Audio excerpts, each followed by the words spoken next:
Red బుక్లో మేము రాసుకున్న వారి సిచ్యువేషన్ మేము అధికారంలోకి వస్తే వారందరినీ కూడా మేము చట్టపరంగా శిక్షిస్తామనేది కూడా బహిరంగంగానే చెప్పారు లోకేష్.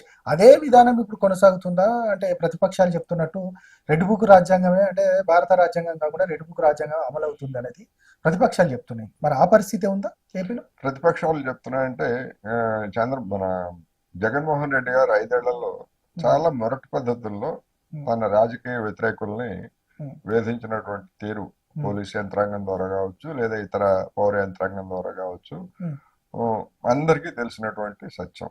అచ్చెన్నాయుడు గురించి, లేకపోతే రఘురామకృష్ణరాజు, ఇటువంటివన్నీ కూడా అందరికీ నోటెడ్, వెల్ నోటెడ్. దాన్ని ఏ సభ్య సమాజం హర్షించలేదు. దాన్ని అందరూ అలాంటి వాళ్ళు కూడా విమర్శించాము, తప్పు పెట్టాము. అదేవిధంగా చంద్రబాబు నాయుడు గారి సతీమణి మీద చేసినటువంటి అనుచితమైనటువంటి వ్యాఖ్యలు, అవి ఇప్పుడు ఏం చెప్తారంటే వాళ్ళు అసెంబ్లీ రికార్డులు ఏమైనా ఉన్నాయా అని చెప్పి అడ్డు సవాళ్ళు విసురుతున్నారు. అసెంబ్లీలో రికార్డులో ఉన్నాయా లేవా చూసింది కదా, మొత్తం సభ్య సమాజం చూసింది. దాని మీద పెద్ద చర్చలైంది. చంద్రబాబు నాయుడు గారి వ్యవహారం అన్ని చూసిన తర్వాత ఉన్నా లేకపోయినా అదొక వాస్తవం. దాన్ని కూడా ఎప్పుడు జగన్మోహన్ రెడ్డి గారు ఖండించలేదు. అందువల్ల సహజంగానే వాళ్ళు చేస్తున్నటువంటి రెడ్ బుక్ అని వాళ్లే చెప్పారు కనుక ఇది వెంటనే యాక్షన్ ఉంటది అని చెప్పేసి అనుకున్నారు. కానీ వెంటనే యాక్షన్ కి దిగితే ఇదిగో చూసారా వాళ్ళు చెప్పినట్టుగానే వేధింపులకు పాల్పడుతున్నారు అనేటువంటి విమర్శ కూడా వస్తుంది కనుక జగన్మోహన్ రెడ్డి గారు మొరటగా ఉంటే చంద్రబాబు నాయుడు గారు స్మార్ట్ గా ఉన్నారు.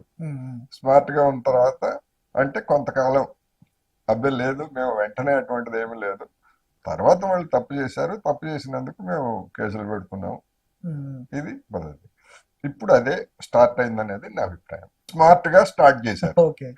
అంటే రెడ్ బుక్ లో ఉన్నటువంటి జాబితాలో ఉన్నటువంటి వాళ్ళని, లేదా రెడ్ బుక్ లో లేనటువంటి వాళ్ళని కానీ ఇప్పుడు స్మార్ట్ గా స్టార్ట్ చేశారు. ఇది కొంచెం శృతి మించింది అనుకోండి, ఎవరికి అడ్వాంటేజ్ అవుతుందంటే మళ్ళా జగన్మోహన్ రెడ్డి గారికి అడ్వాంటేజ్ అవుతుంది. ఎందుకంటే ఒక విక్టిమ్ కార్డు ప్లే చేస్తాడు, దానికోసం ఎదురు చూస్తున్నాడు.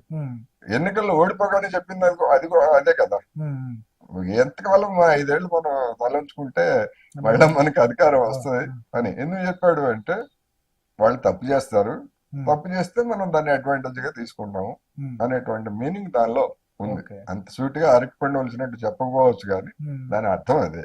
కానీ ఇప్పుడు మరి తెలుగుదేశం కూటమి అందుకు అవకాశం ఇస్తుందా? ఇప్పుడు తెలుగుదేశం కూటమి మీద ఉన్నటువంటి ఒక ప్రధానమైనటువంటి ఒత్తిడి ఏంటంటే, గతంలో మనల్ని దెబ్బతీసినట్టుగా మీరు ఇప్పుడు వైసీపీ వాళ్ళని ఎందుకు దెబ్బతీయరు, వాళ్ళ మీద కేసులు ఎందుకు పెట్టరు అని చెప్పేసి దిగువ స్థాయి నుంచి ఒత్తిడి వస్తా ఉంది. దిగువ స్థాయి క్యాడర్ నుంచి నాయకత్వం. దానికి కనుక లొంగిపోయి ఏదైనా యాక్షన్ తీసుకునేట్లయితే అది బూమరాంగ్ అవుతుంది. ఎందుకని వీళ్ళే చెప్పారుగా, అట్లాంటి వేధింపుల రాజ్యం ఇంకోసారి రాకూడదు, మేము దానికి భిన్నంగా వ్యవహరిస్తాము చెప్పారు కదా. చెప్పినప్పుడు మరి అట్లా కనిపించారనుకోండి అంటే వాళ్ళకి వాళ్ళే భస్మాసుర హస్తం లాగా అవుతుంది.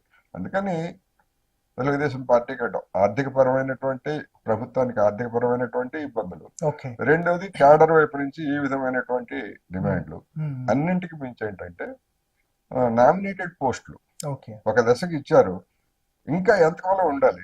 8 నెలలు 9 ఏడాది కూడా కాలేదు, ఇంకా మేము ఎంతకాలం ఉండాలి పదవులు లేకుండా అనేటువంటి కార్యకర్తల్లో దారి తీసింది. దాన్ని